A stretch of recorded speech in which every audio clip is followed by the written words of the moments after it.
voici dans un charmant 33 mètres carrés dans Paris. Bon, on arrive par la cuisine, mais je vous la montre tout à l'heure. On commence quand même avec le salon.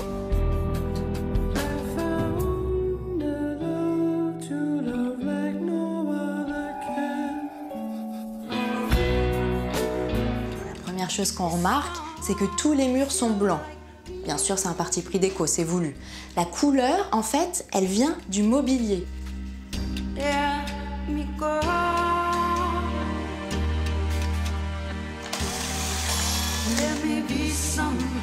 Cerise sur le gâteau, c'est du mobilier de designer. Et c'est des originaux en plus. Ça, vous connaissez. Le fauteuil à bascule IMSS et la suspension Lampion. Et mon préféré, c'est ça. C'est un tableau de Murakami, c'est un original. Le reste du mobilier, soit il a été acheté dans des grands magasins déco, par exemple ce fauteuil avec la peau de bête, soit il a été chiné, comme ce très joli fauteuil vert ou alors ce canapé que j'aime beaucoup, en velours qui fait un peu vieilli, usé par le temps. Donc le fait de mixer les pièces comme ça entre du moderne, du chiné, des originaux, eh ben, je trouve que ça donne du caractère à la pièce. Vous voyez, ça fait pas du tout une déco figée en fait de catalogue. Non, c'est vraiment chouette. Et puis alors, les meubles sont bas, cosy, on profite de la hauteur sous plafond qui fait quand même 2,60 m, c'est pas rien. Mais vous avez vu les luminaires? Alors, il y a différents modèles, différentes tailles, mais ils ont une chose en commun, ils sont tous filaires, parce que c'est très tendance, le filaire.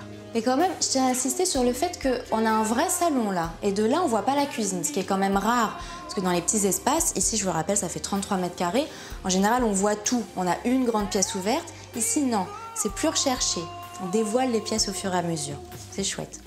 Ah, la bonne astuce, les placards, ah ouais, centimètres, c'est important ici, donc pour optimiser l'espace, regardez, on les fond dans le cube, parce que j'aime beaucoup les petits détails effets laiton des poignées.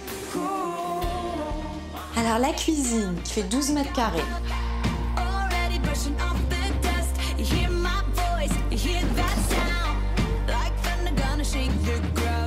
Dans la cuisine, on a quand même une partie salle à manger.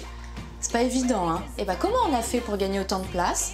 La première chose, c'est qu'on va encastrer l'électroménager. Du coup, on va gagner de la place. Et en plus, on va le mettre sous l'escalier avec plein d'autres rangements intégrés. Bon, l'escalier fait sur mesure, bien sûr.